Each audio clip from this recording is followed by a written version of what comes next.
morning, everybody. My name is Anthony O'Reilly. Very happy to be here in Prague to present to you the Scottish model.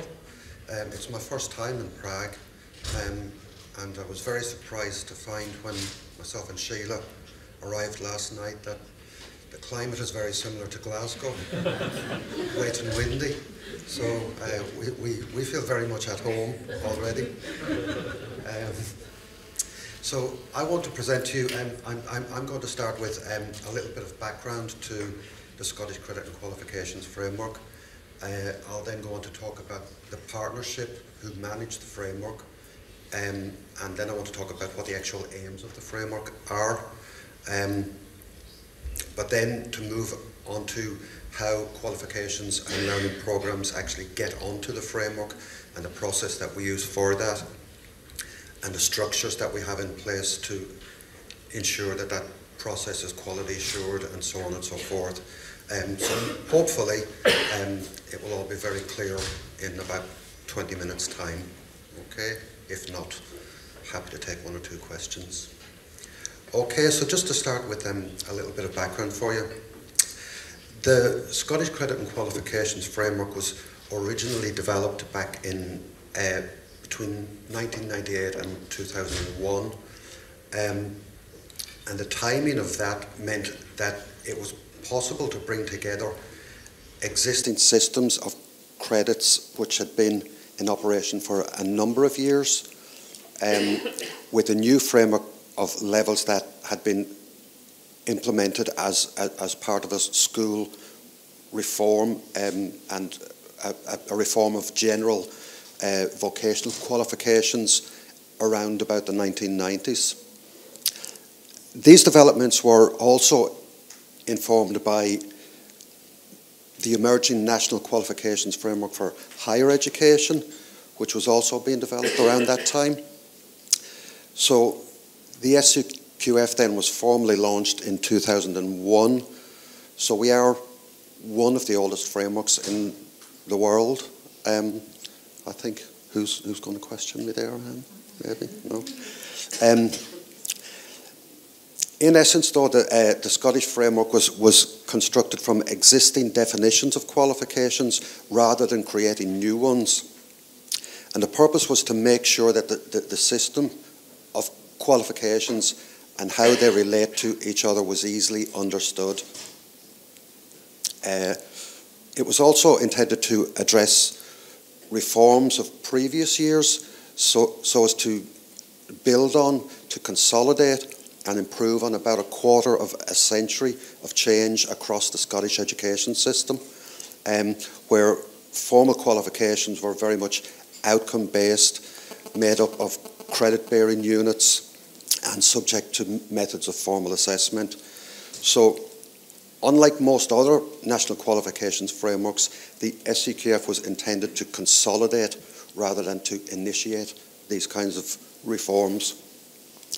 As a result, what we've got is very much an integrating framework, a lifelong learning framework, and it brings together different kinds of qualifications. It brings together vocational, academic, professional qualifications all into one unified framework. Just a little bit more about the history. Since the first implementation plan in 2003, the SCQF, the framework has sort of developed to become what we refer to as a sort of a national language for describing the level and credit value of formal qualifications and non-formal qualifications in Scotland. But in 2006, it was decided then that the framework should be managed by a single organisation. And this is something that you will probably find is quite unique and very different from some of the other models that you'll see today. The SCQF partnership was formed in 2006, and part of that was with an executive team to take forward the work of the framework. And just on the screen there, you can see a quote by our former chair of the board of directors, who said, and I think that this very much puts into context how the framework has developed over the years in Scotland, and it has evolved to become, I'm bound to say, a very well-respected framework. We're in an arena now where qualifications frameworks are very much a global phenomenon. But Sir Andrew said back in around 2003, this I suppose was his vision, and he said, in the future, provided it comes with an appropriate quality assurance system and is subject to reliable and valid means of assessment, any short programme, module or unit or work-based learning has the potential to be credit rated. So very much keeping in the theme of I suppose the set of values that we have when we manage the Scottish framework. So this SCQF partnership, the role of the partnership itself is to ensure that the quality and integrity of the SCQF is maintained at all times, and that the benefits of using the framework are fully promoted to all stakeholders across Scotland and further afield. But they also have a role in ensuring that where appropriate, all assessed learning and qualifications in Scotland are included in the framework, and that promotes the extension of recognition of prior learning and developing relationships with other frameworks in Europe and internationally. And you can see the three objectives on the screen there.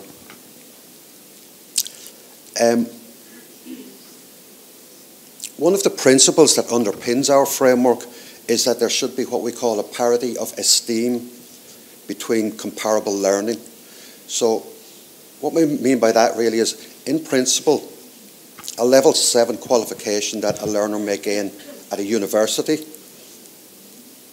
is no more complex than a level 7 qualification that a learner may gain in a college or school or in the workplace. So really, to promote that idea and to I suppose promote the interests of the framework more generally, we have three very simple aims. And the first one is quite simply to help people of all ages and circumstances to access the appropriate level of education and training over their lifetime so that they can fulfil their own personal, social and economic potential. The second one is really about understanding the framework and making sure that employers, learners and the public in general understand the full range of Scottish qualifications, and we have quite a range of qualifications in Scotland. But what we want the framework to do is allow people to understand how frameworks fit together, how different qualifications can broadly compare to each other, and how different types of qualifications can contribute to things like workforce development and improving the skills of the workforce in general, and also, of course, how Scottish qualifications can compare to qualifications in other countries. And the last one there, just how using the SCQF level descriptors, I'll talk a little bit more about the level descriptors in a few minutes, but wanting people to understand how we can use the level descriptors in lots of different ways, not just as a means of placing a level to a qualification, but how employers, for example, can use our set of level descriptors and use the language in those level descriptors to be able to write, for example, job descriptions, person specifications, and so on and so forth.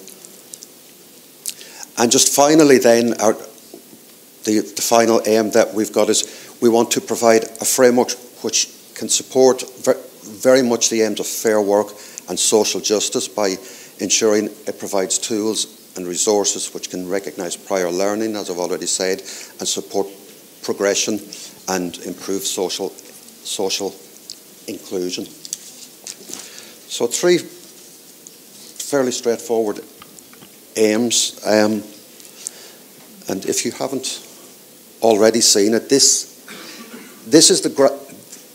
is what most people recognise when we mention the SCQF to people.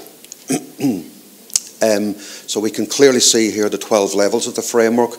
The levels are all about the level of difficulty of the qualification or the learning programme. And of course, I suppose another distinguishing feature of the Scottish framework is that it has 12 levels. You'll know that a lot of emerging frameworks now are based around 8 levels. So we've had our 12 levels since the beginning of the framework. And in 2010, we referenced our framework to the European Qualifications framework. And you'll see, when you look in the Scottish report, you'll actually see the level-to-level referencing and the comparisons between the Scottish levels and EQF levels. Now, what we can show here is obviously very limited. So on our framework diagram, you can see the qualifications learners would gain in school, in college, further education, in higher education or university, and over on the far side here, work-based qualifications. So these are what we would call our national mainstream qualifications. What we can't show you here are about another over 11,000 other qualifications or learning programs that have gone through a process of credit rating and that are on the framework. And within that, there are, at the moment, over 850 non-formal learning programs on the framework as well. And these would range from level 1 on the framework right up to level 11. And from one, in terms of the size of the learning, from 1 SCQF credit point to over 1,000 SCQF credit points in terms of the volume. And there are over 290 organisations who actually own the programmes that are on the SCQF. Just on that note as well, the SCQF partnership also maintains a register of all qualifications and learning programmes, and this is on the SCQF database. It's a public database. It's available on the SCQF website. Unlike Jan, I don't have a screenshot of our website, but if you log on to the SCQF website, it's a very straightforward means of going on and seeing if a particular learning programme or a qualification has been credit rated. One point to note, though, is that the framework doesn't contain every qualification in Scotland. It's very much a voluntary framework, and so there's no obligation to place a learning programme or a qualification on there. So although, yes, it's very much a lifelong learning framework, it is a voluntary framework at the same time. So just to move on to talk about some of the rationale behind the framework. As I've said, what we want the framework, or what the framework was intended to do originally, was to make the relationships between qualifications and learning programs clear. We also wanted it to clarify entry and exit points and routes to progression for learners, to show possible routes for credit transfer as well, and to show the level and credit size of different qualifications.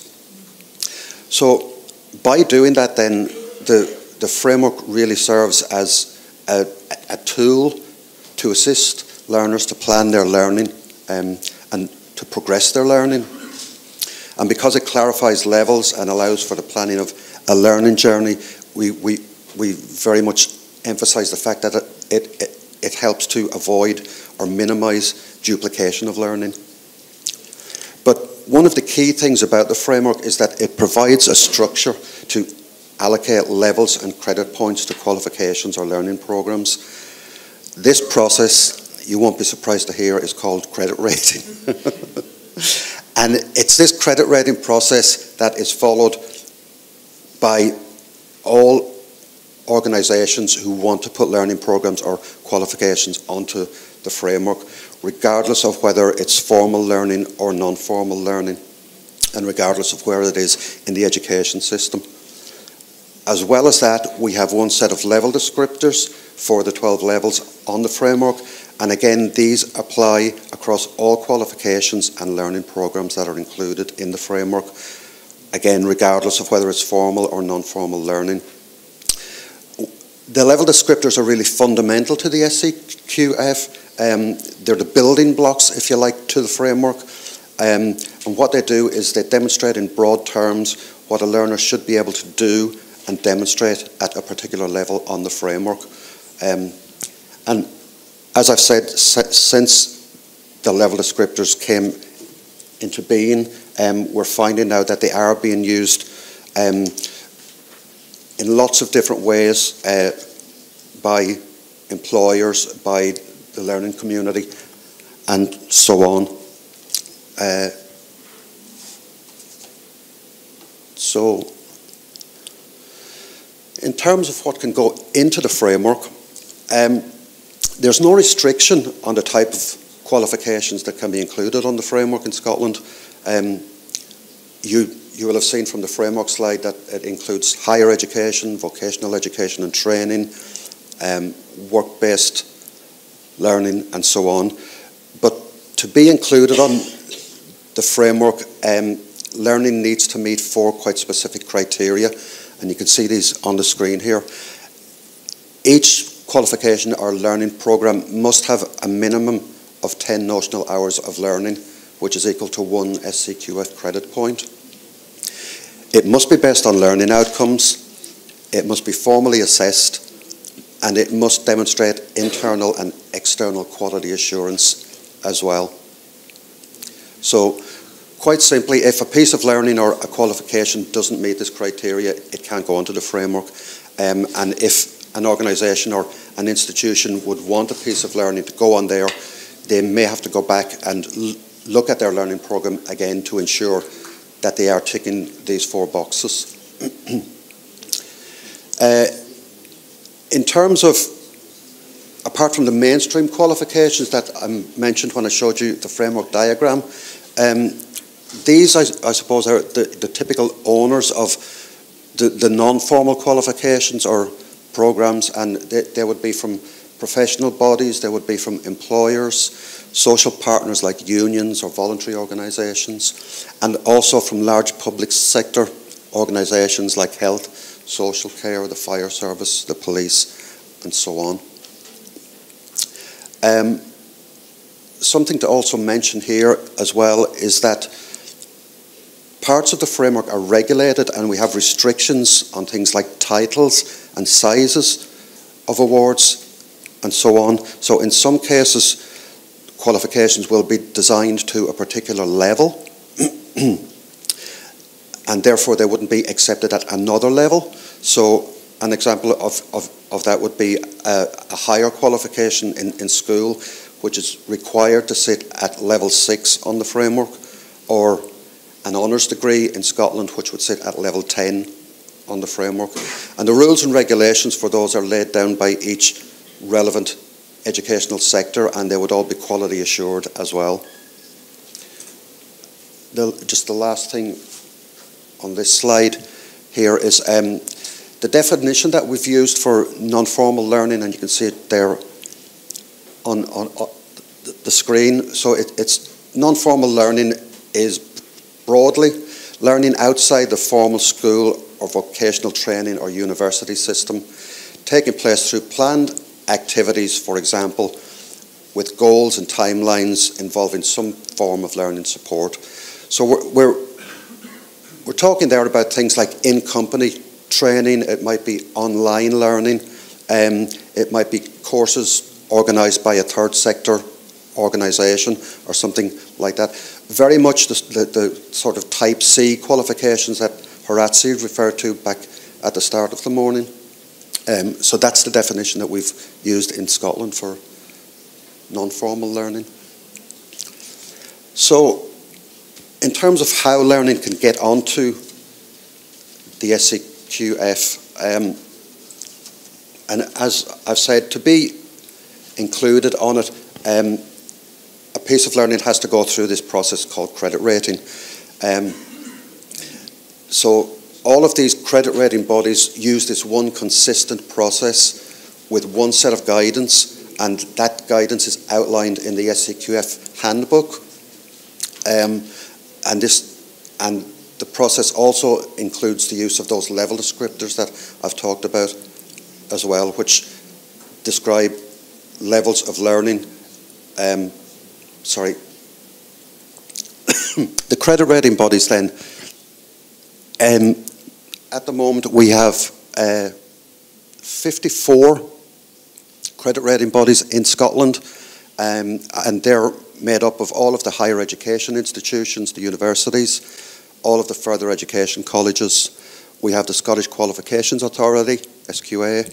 We also have a number of other SCQF partnership approved credit rating bodies. These are organisations who have approached the partnership and expressed a wish to become credit rating bodies themselves, and they go through a very robust and rigorous system where we examine or scrutinise, if you like, the kinds of organisations to make sure that they have systems in place.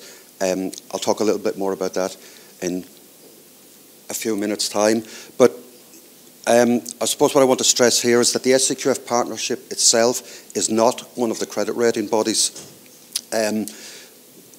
We don't make or ratify decisions on credit rating, but what we do, as I say, is we do have the responsibility for approving those organisations who want to become credit rating bodies themselves. Once a credit rating body is approved, they can do one of two things. They can credit rate their own provision that they offer in schools, colleges and universities and so on. And in lots of other cases then, we have something called third-party provision, which is owned, developed and awarded by, for example, employers, certificating bodies, professional bodies, voluntary and community organisations and so on. So a third party can bring their learning programme or their qualification to a credit rating body to have that programme taken through the credit rating process and placed on the framework.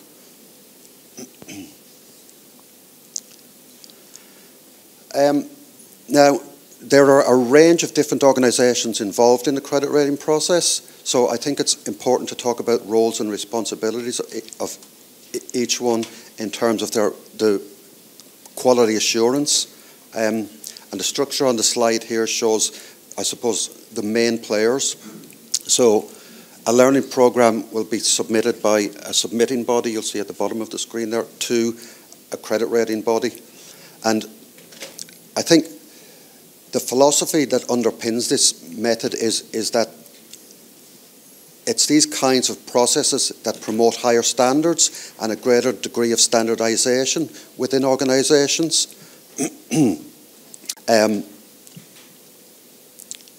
So that kind of promotes, that goes back to promoting that parity of esteem that we talked about between qualifications, and very much it doesn't matter where you've gained the qualification, but if it's on the framework, it has that parity of esteem.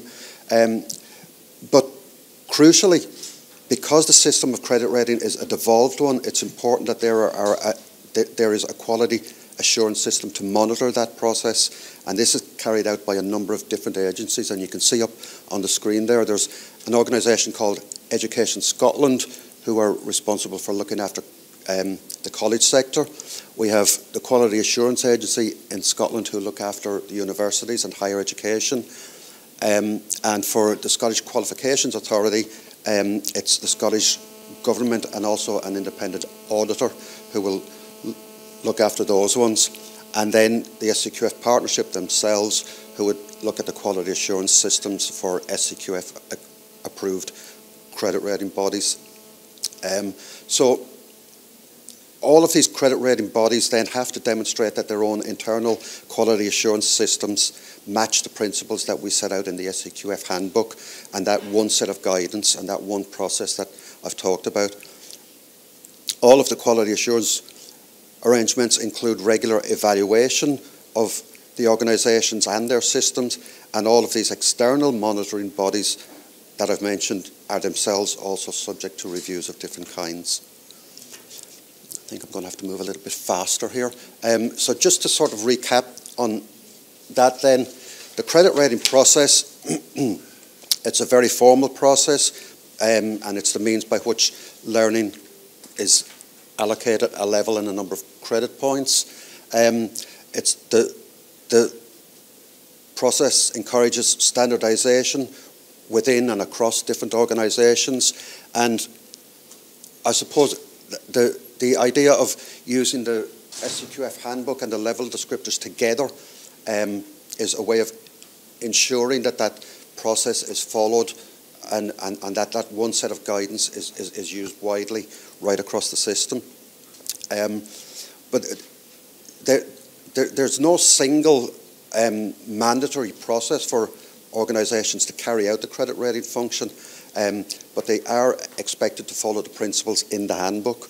And I suppose it's worth mentioning as well, in the same way that there's no mandatory process for it, neither is there a nationally set charge for credit rating, and the cost will very much vary from one credit rating body to the next. It will usually depend on the size and complexity of the learning programme or the qualification, and probably the level of support that's needed for the submitting body to take it through the credit rating process. Typically, though, a qualification or a learning programme a credit rating body could charge anything between about £3,000 and £7,000 to have something placed on the framework. That's if it's a third-party programme and it's somebody bringing something to a credit rating body. Obviously, if the credit rating body are credit rating their own provision, well, common sense would tell you they're not going to charge themselves for it. So, just quickly moving on then, the responsibilities of the credit rating bodies. They have a responsibility to maintain the quality and integrity of the framework through their own credit rating processes and decisions. They have the responsibility of setting up a credit rating system and allocating those levels and credit points to programs. And they have the responsibility to make the final decisions on credit rating. As I've said, it's not the SCQF partnership that has that responsibility, it's the credit rating bodies themselves. And they then have the responsibility of entering that provision onto the database, and the SCQF partnership will monitor that database to make sure that all the entries on it are correct and that they have the right details there. And the quality assurance of the credit rating programs and the credit rating process themselves. And I said that I would talk to you a little bit about the criteria for an organisation to become a credit rating body. Now, universities, colleges and SQA themselves are automatically approved to be credit rating bodies, but for other organisations who approach the partnership, these are the criteria that the organisation must meet. And the first one is that they have to demonstrate that they're a body of good standing. They have to demonstrate a successful track record in the design, delivery of learning provision in Scotland. They also have to have in place a documented quality assurance system for programme design, for approval, validation, accreditation, and the assessment of other related activities. And they must have the evidence for that for us to see. And that, as I've mentioned, they must be able to demonstrate both internal and external quality assurance. And they must have the capacity and the commitment to operate as an SCQF credit rating body, and ensures that its credit rating processes and procedures link to and function within the existing quality assurance systems that they've already got. We do scrutinise in very great detail any organisation wanting to do this. It's very much for us about maintaining and protecting the quality and integrity of the framework so that learners can have that confidence that if their learning has gone through the process, that they can have the confidence that it has been quality assured. So just quickly to finish off, inclusion of non-formal learning on the framework, it's really been the objective of the SCQF right from the start in 2001. it's emerged now to become what we call a national language for describing levels and credits of not just formal but non-formal learning. I've said there are at the moment over 850 non-formal programs, and that's continuing to grow all the time. And the framework itself provides that structure for credit rating and that process. Everybody, regardless of who they are, work with that one set of guidance and the principles outlined in the SQF handbook. And within the partnership ourselves, we will constantly review and update our tools and resources to make sure that the credit rating bodies themselves have all the tools and all the information that they need to be able to carry out that credit rating process. Jan is making faces at me, but I just quickly want to give our own conference a plug. We'll be hosting a conference in Glasgow in February. If you like the weather here in Prague, you'll like the weather in Glasgow. So what we want to do at our conference is to showcase on a much wider scale all the very different aspects of the Scottish framework.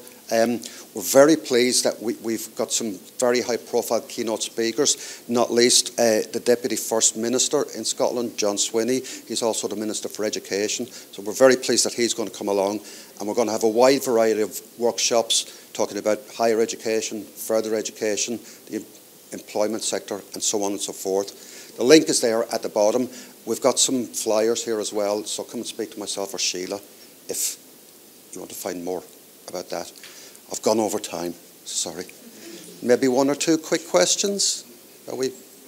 One? Jan will let us have one question. I knew Horazi would have a question. So no Horazi, but it will be you. Okay. I have two quick questions. First, and it's because perhaps I've missed something. In your presentation, you've been talking about program, qualification, or learning. Do you really differentiate those, or the criteria that you showed for what can be credited is your definition of what you cover in the framework? So the question is about whether you differentiate or not. And the second question is about quality assurance, because you have a situation whereby the accredited crediting bodies can approve their own qualifications and the third party's qualifications. Yes? Mm-hmm. So my question is whether you had any doubts about this double role of the partners for credit rating. Thank you. Okay. The first question, we don't differentiate. I think I made it clear in the presentation. It's very much an inclusive framework, a lifelong learning framework, and as long as a piece of learning meets the 4 criteria that I mentioned, it can go on the framework as long as it meets those 4 criteria. The credit rating bodies themselves, because they go through such a rigorous process to become credit rating bodies, and I suppose we ask so much of them, that we would be in no doubt as to the level of expertise that they've got and the quality assurance systems that they've got in place to take a piece of learning through the credit rating process. So we would also regularly carry out reviews of the SEQF approved credit rating bodies. There's a system of annual monitoring that we carry out as well, where the credit rating bodies will need to constantly demonstrate to us that they are still meeting the criteria that we used for them to originally become a credit rating body. I think Sheila.